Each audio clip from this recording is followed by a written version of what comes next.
Star Wars, give me those Star Wars, don't let them end.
My name is Joe, this is Same Name Different Game, and we are less than a month away from the final entry in the main Star Wars series, the Skywalker saga, if you will. So what better time than now to cover a Star Wars game, and thanks to a generous Extra Life donor, I don't have to pick which one. So let's dive right in with a little history about the franchise, LucasArts, and The Force Unleashed. There's truly no need for me to go over the history of Star Wars. When adjusted for inflation, 5 of the 20 top-grossing films of all time are Star Wars movies. All 8 of the mainline films are in the top 100, even the 3 really bad ones. Star Wars soldiers on undeterred as the basis for a variety of properties, from TV shows to novels and everything in between, and most importantly for our purposes, video games. A space western based on old serials feels squarely in the geek wheelhouse, but Star Wars has wide appeal. Either way, video games came fast. Kind of. The first Star Wars games were released in the late 70s in the wake of the original film's release, for mainframe computers, the Commodore PET, and even the RCA Studio 2. But none of these had the blessing or input of 20th Century Fox or Lucasfilm.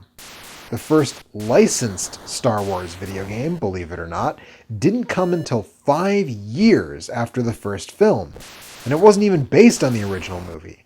It was The Empire Strikes Back for the Atari VCS. And even in the years after Return of the Jedi with no new films, games continued being released through the 80s, most notably Atari's vector-based arcade games. And in Japan, Namco even made a very strange take on the first film for the Famicom, but I've already talked about that. In the 90s, things really hit their stride. Lucasfilm Games, eventually LucasArts, was formed in 1982 after the Star Wars game license had been sold to Atari for a period of time. But in the early 90s, they started partnering with developers on Star Wars games, including the North American NES game based on the first movie. But the first fully in-house LucasArts developed effort was the now legendary X-Wing for PCs in 1993. And that was when things really began to pick up. X-Wing started a line of sequels of its own. Dark Forces is what we used to call a Doom clone that spun off into its own series. Rebel Assault was considered the reason to get a CD-ROM drive in your new PC, and on it went. In 2004, a project got underway at LucasArts. A small team of developers was basically given free rein to do what they wanted and brainstorm ideas. This project would eventually become The Force Unleashed, and was meant to bridge the gap between the ending of Revenge of the Sith and the beginning of the original Star Wars, with story contributions from George Lucas himself. Released 4 years later, what they came up with was, well, I'll be honest, I'm not a fan of the prequel trilogy. At all. I saw Phantom Menace in the theater at midnight when I was 16, and I was kind of flabbergasted at how bad it was. The following 2 films didn't exactly bring me around, and this game's story is a clear reflection of that era. the player takes on the role of Star Killer, Darth Vader's secret apprentice, and, well, through a series of somewhat convoluted turns, becomes one of the main reasons for the Rebel Alliance, including their symbol. And this was canon until Disney took over. Like, this was considered the story of how the Rebels became a thing by George Lucas. And I'm not one to dwell on what is or isn't canon, but like, that says something. But the story isn't that important in most games, especially if the gameplay is good. So let's get to it. We're going to start with the lead version, which was the 7th generation version, represented here on the Xbox 360. And how is it? It's fine. It was reviewed as a middling third-person action game at the time, and while I wish I could say history has remembered it better or it's aged into something more, it hasn't. Star Wars The Force Unleashed, in the versions that I played, is very much a middling action game. And considering that it was a big-budget game from LucasArts, I honestly would have expected it to look a little better too. I mean, this was the same year as Gears of War 2, and only a year before Arkham Asylum and Uncharted 2. I mean, it looks better than a PS2 game, I guess, but with something like Star Wars, you really hope for a gorgeous game. Conceptually, the game was really meant to show off how cool using the Force is, and in some ways, it does that. And in others, less so. At the very beginning of the game, you actually play as Darth Vader, searching out a surviving Jedi on the Wookiee home planet of Kashyyyk, and here you get access to all the powers and abilities right away. But after this prelude is over, Star Killer only has a few abilities, with more coming as the story progresses. Initially, you have a Force Push and a Grab. Force Push works about like you'd expect. You can also charge it up by holding the button and open certain doors or break big barriers with it, as well as throwing a whole mess of dudes away from you.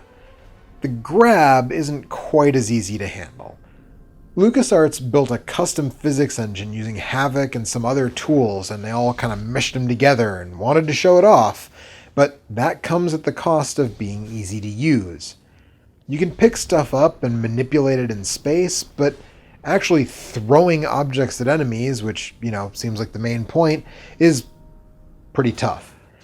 To throw things, you have to start moving them and then release the button, which flings them in the direction you are moving them. But since you can't lock onto enemies, you often fling stuff way wide of your foes.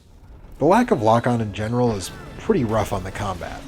While you can lock the camera on an enemy, this is not the same as locking your attacks to them. So if you move away from them, you turn your back. If you're swinging your lightsaber, you'll hit nothing. If you're using Force Lightning, it'll shoot away from the enemy. It's tough. It doesn't kill the experience, but Ocarina of Time had a lock-on a full decade before this game, so what gives? Anyway, as the player moves along, they gain levels by defeating enemies, finishing stages, and picking up Jedi holocrons. Each level gained gives you ability points to put in 3 different categories: new attacks, upgrading your Force abilities, and character stat building. The higher you go, the more ability points each upgrade takes. As mentioned before, you also gain new abilities as the story progresses. For example, in Star Killer's second mission, to a planet full of junk where an old Jedi is making Force droids to defend his stronghold, you get Force Lightning. And so it goes for each subsequent mission. Speaking of the missions, one thing I do quite like about this game is the variety of locales. Star Killer traverses the galaxy, first in search of the Jedi who escaped Order 66, and later helping foment rebellion against the Empire. And no locale is like the others. From the aforementioned junk planet to a planet full of weird fungus and plants, the team at LucasArts really made sure you felt like this was a trip across the Star Wars universe. Ultimately, the inhabitants of each location aren't that different. Sure, they all look different, and some attack with melee weapons, some use blasters, but by and large, there's not a ton of variety in their attack patterns. And in fairly short order, the combat starts to feel a little repetitive. Plus, this team clearly liked God of War because bosses and larger enemies are dispatched via QuickTime event. I don't hate QTEs on principle, and in small doses I think they can add to a game, but the ones here are just the most rote button-pushing exercises, and even if you fail, in some cases you pick up right where you left off. Overall, like I said, the feeling at the time that it was a middling action game isn't that far off base.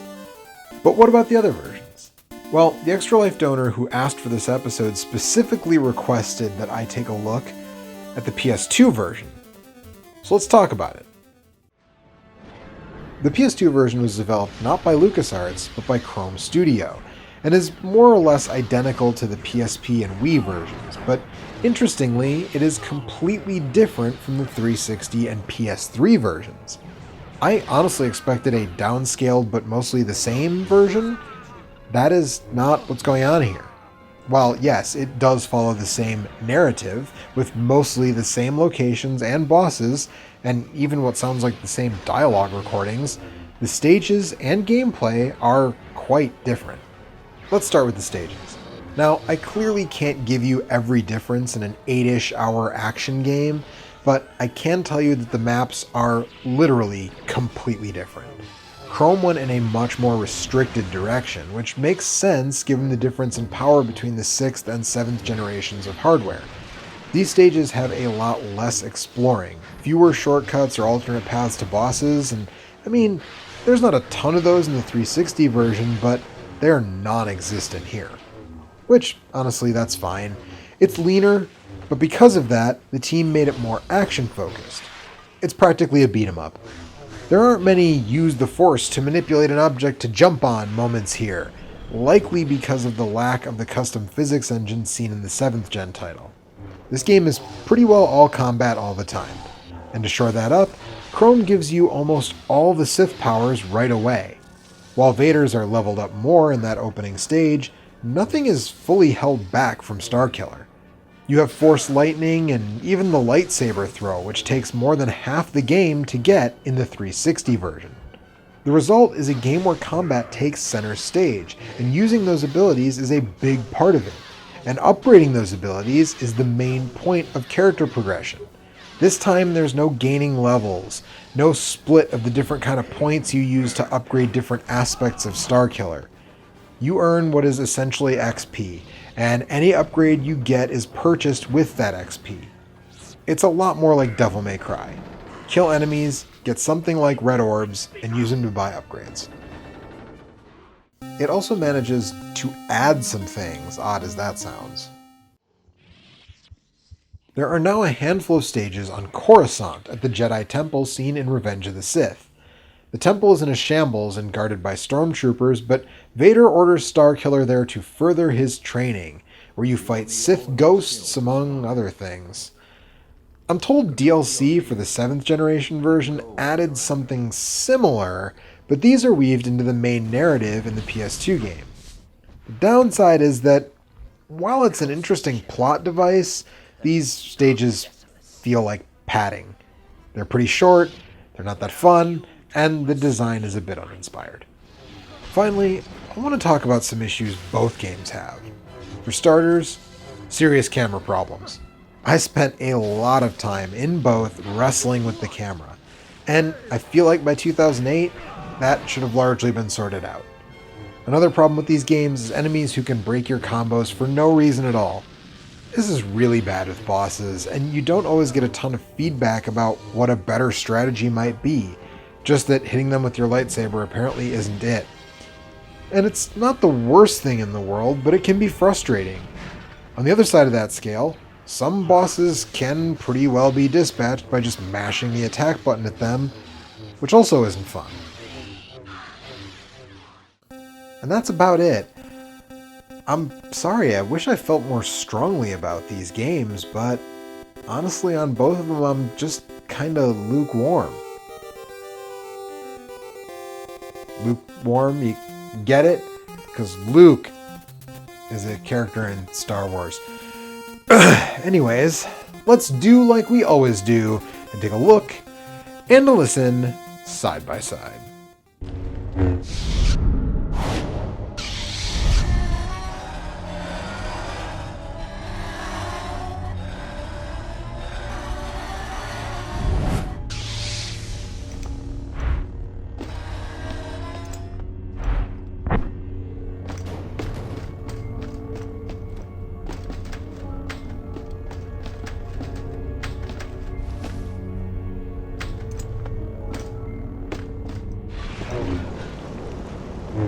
The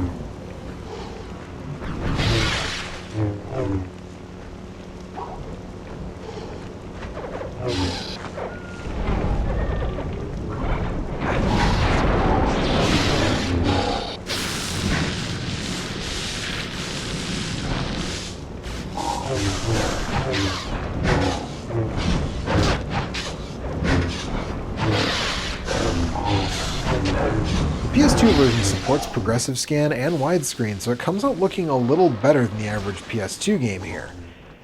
The 360 version, well, it's technically better looking than the 6th gen game, but it also doesn't look very good when put next to contemporaries like Metal Gear Solid 4 or Gears of War 2.